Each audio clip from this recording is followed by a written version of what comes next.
Guys, don't fall into the trap of social media or sports media where you look at 60 minutes of football and it's the end all. It's not. Was it a suck-ass game to lose? Absolutely. Were you on a roll to maybe get into a spot where you could threaten the Cowboys a little bit in the East? Yes. Did you lay an egg? Yes. But don't let one loss affect two losses.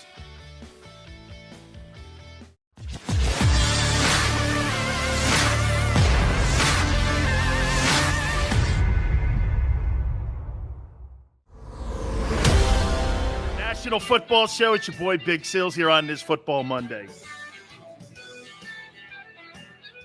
Football's funny, isn't it? When you think you know the direction of a organization or a football team, you got to remember that you have to go out and play 60 minutes of football, right? Focus, determination, not looking ahead, staying patient. That's what pro football and football is all about. Patience. We saw that in the Ohio State-Michigan game. On Saturday, we also saw that in the Iron Bowl, where Alabama came back. And by the way, Bryce Young is your Heisman Trophy winner. Patience with those coaches played a factor in them winning enormous rivalry games. I saw a lot in the NFL this past Sunday, and I'll say this to you too as well. There is no question, if you think you're going to show up on any given Sunday and you think you're going to go out there and win a ball game because you're in a hot streak or what have you, you got to go out and play 60, like I said. That takes me to the Eagles now. They drop it to the Giants at the Meadowlands, 13-7. I know it's easy for us to sit here on this Football Monday and go like this. Jalen sucks. Situational play calling sucked. That Jalen Reagor kid, he is awful. That's a fact, and that has to be addressed. Okay? Has to be addressed. But I'm going to tell you about the good, the bad, and the ugly here. I'm going to steal a Clint Eastwood movie title. Here's the good. I think the defense played exceptional. When you can hold a National Football League team to 264 total yards, you had a massive day in the league. When you can hold an NFL team at home to 13 points, that is an exceptional day. When you can hold a football team to 70 yards rushing, that's a good day. Okay? That's a great day. The Philadelphia Eagles, for a divisional opponent like the Giants, had an exceptional day. That was an A-plus performance by the Philadelphia Eagle defense. Jonathan Gannon, he gets a game ball from Big Sills. Hold a team to 13 points and under 300 yards in total offense. Hold a team to 70 yards rushing and you lose? Jeez, oh man. That is one whale of a performance. Now the bad. Passing game has to get better. Let me make a point to you about Tom Brady. Okay? Doesn't Tom Brady look like a completely different quarterback when he has Gronkowski on the field? I mean, he's a completely different quarterback. If Gronk is not on that field against that Indianapolis Colts team on Sunday, the Buccaneers lose. Dallas Goedert, I think, had one catch for no yards. Why are you targeting Jalen Reagor 8 times in a game? He sucks. You just signed this guy, Dallas Goedert, to a contract extension. Make him a viable part of that game. He's got to be a viable part of that offensive attack along with the running game. Okay? Passing game for Jalen was atrocious. Can't get around it. However, his play to that game and to that 60 minutes of football, you're going to be able to get me to evaluate you for all 17 games. Guys, don't fall into the trap of social media or sports media where you look at 60 minutes of football and it's the end all. It's not. Was it a suck-ass game to lose? Absolutely. Were you on a roll to maybe get into a spot where you could threaten the Cowboys a little bit in the East? Yes. Did you lay an egg? Yes. But don't let one loss affect two losses. Got your head down right now. Giants, big rival game. Don't let the sorry-ass, stupid-ass Jets beat you. Don't let it happen. And now the ugly. How do you have 200 yards rushing and you lose a ball game? 4 turnovers, obviously. Well, dude, if you see the turnovers and Jalen is what we said would happen, that the Giants would play that umbrella defense and keep everything underneath, why don't you run the fucking ball every single down? I don't care if you have 70 carries. Run that thing. I've never in my life seen a team in the NFL run the ball for 6.3 yards a freaking carry, 200 yards on the ground, and you lose? And you lose. You're still in the game because of the running attack. Jordan Mailata was amazing in that game. He must have had 7 or 8 pancakes. Jesus, criminy, man. Is it Jalen or was it Nick? I think it's both, actually. I think it's both. You have got to understand who you are. That was a game where I saw a quarterback and the head coach lose their patience.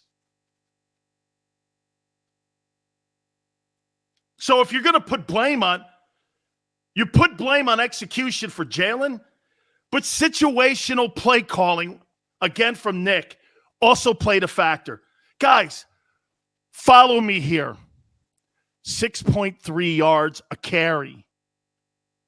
Do you understand every time you run the ball, every 2 times you run the ball, you got a first down? What are you doing? Even if you're 3rd and 8, run it. Because there were only 10 series in that game.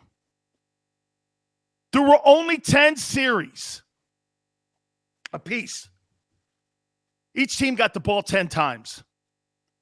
Guys, you've got to know situational play calling. Situational play calling. They lost their patience. Okay, so they have got to understand again, those divisional games. Dude, did you see what the Giants did? They played that umbrella defense, like I said on Friday they were gonna. And the Eagles fell right into the trap. Why didn't you run the ball? Jesus, criminy. I mean, you think the Giants, look at this. You think the Giants are sitting there in their team meeting room right now going like this? Watch. Well, you know, we held them to 7 points. That's really good. They did have 332 yards of total offense. They did run the ball for 6.3 yards a carry and 208 yards. You think they're thinking, wow, we had a really stellar day? Or are you thinking that they got ran over? And gee, thank you very much, Philadelphia. You turned the ball over 4 times. Played right into it. Jalen, 14 of 31, 129, 3 picks, and a 17.3 QBR rating. He should thank his lucky stars that Cam Newton played, because Cam had one of the worst QBRs in the history of that statistic. He ran the ball 77 yards. I believe he was the Eagles' leading rusher. They got out of their identity a little bit. It was poorly conceived.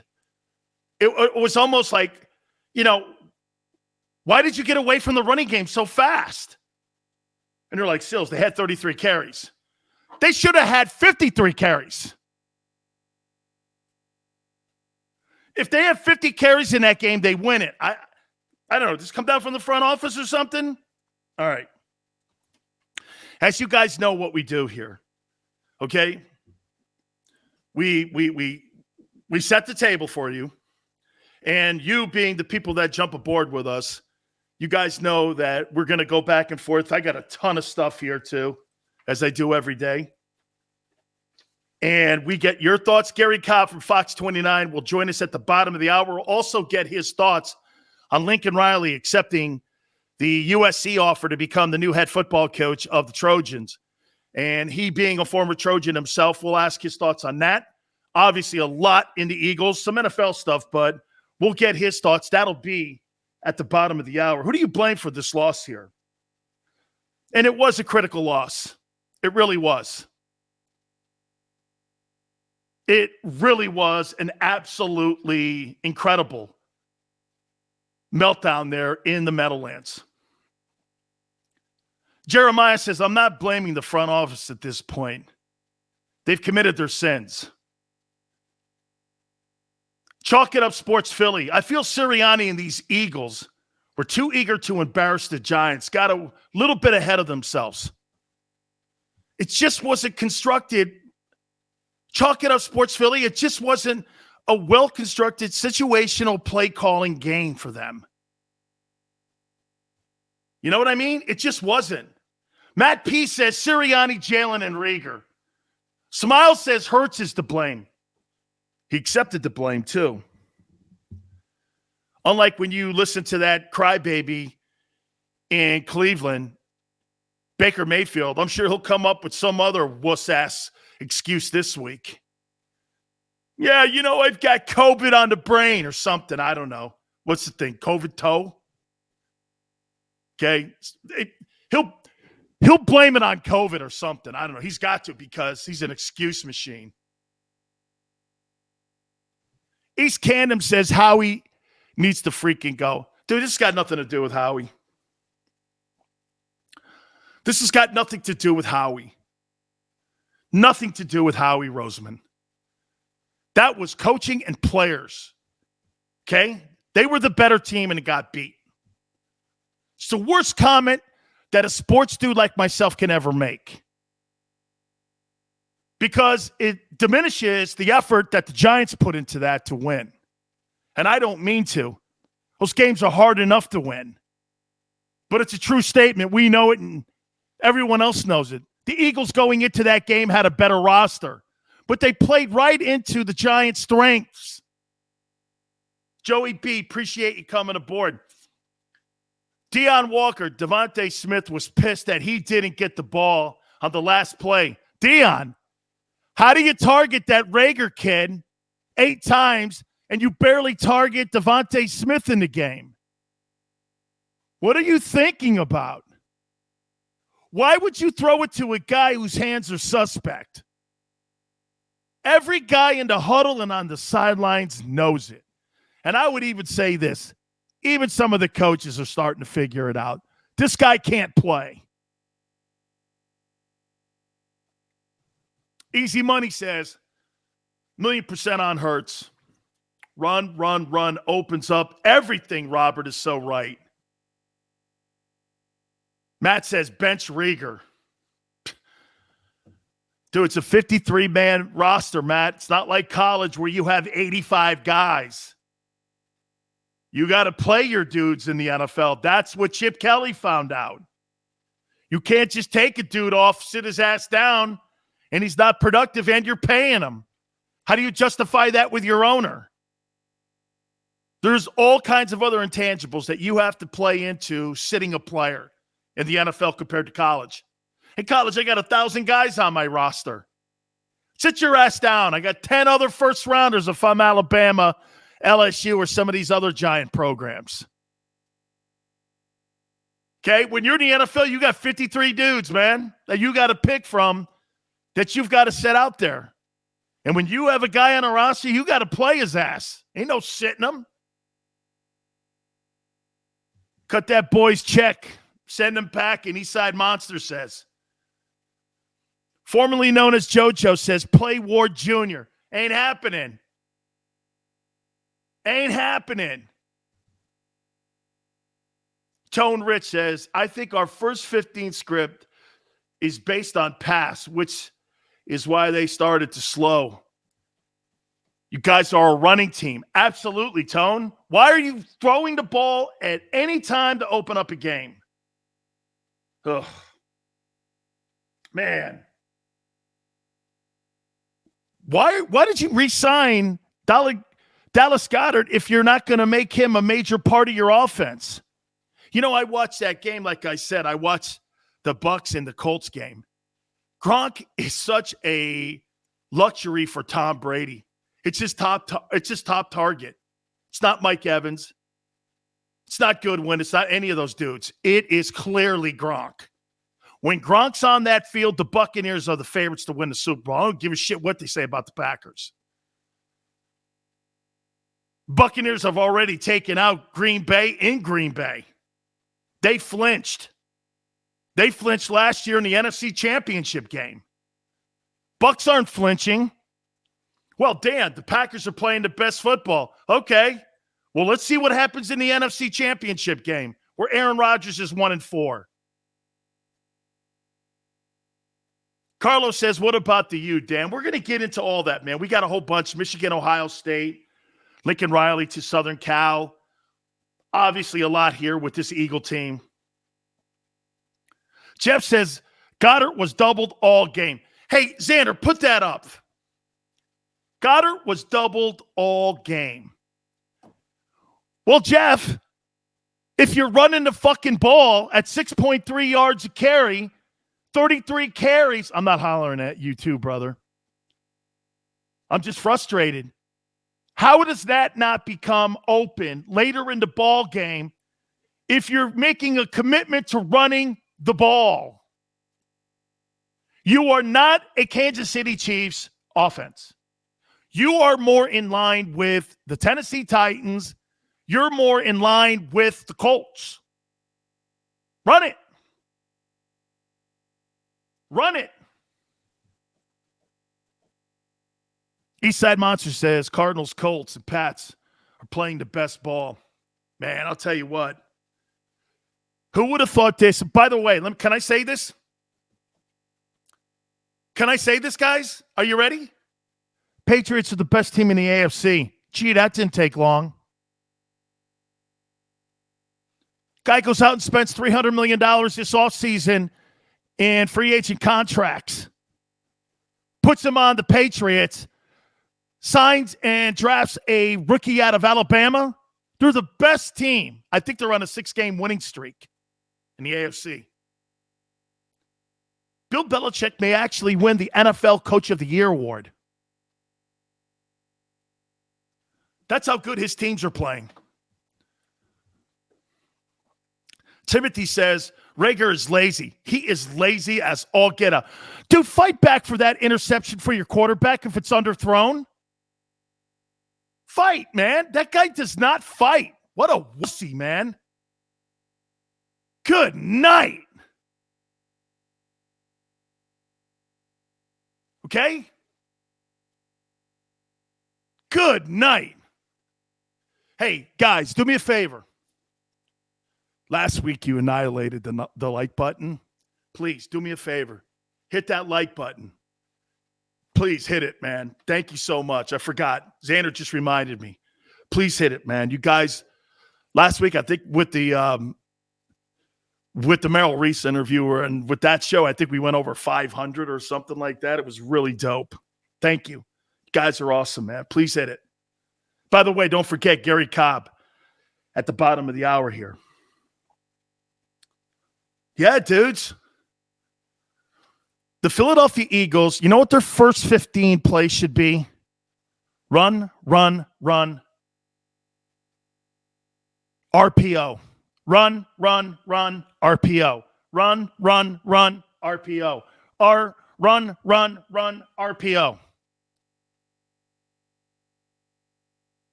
Did I actually hear also, like Sirianni say, that the Giants were kind of like doing a great job in the second half of stopping the run? 6'3" a carry? Sorry, dude. I'm not subscribing to that excuse. Bobby Murphy says Jalen hands a stone Reagor. Great nickname. Yes, absolutely. Quite an insult to Roberto Durando. Joey, we'll get into all the hires and such. This is an interesting comment here. I think this is a great topic here. They are who we thought we were.